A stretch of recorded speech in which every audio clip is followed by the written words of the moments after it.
So his position is clear. His view of the unborn is that he might agree it's a human being in the womb. He might agree with that. A lot of pro-choicers do, a lot of scholars especially who are pro-choice. But he likely says it's a potential person, potential human person with value until, and this is where he makes it clear, that the human being takes their first physical breath through their nostrils. And so after birth, obviously. And he's using the Genesis account of the creation of Adam to justify that when God breathed life into Adam, who was made from the dust. Now, there's also many problems with this view. First, some newborns don't even breathe air through their nostrils until a couple minutes after birth. So on James's view, infanticide, the killing of infants, in some cases would be justified. And I hope he would find that to be wrong. Second, the unborn do in fact breathe before birth, but through the umbilical cord and not the nostrils. This is how they exercise their lungs in the womb when they're developing. So if anything changes after birth, it's the mode of breathing, not whether they breathe.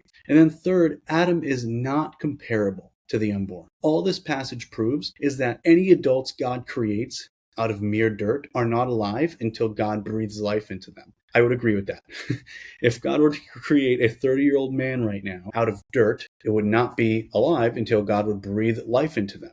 Right? That makes sense. But every other person to ever live after Adam and Eve were not created as adults out of dirt. They were conceived in the womb and developed in that womb and eventually birthed out. So the verses don't apply to the unborn because the unborn, like all of us, are not Adam.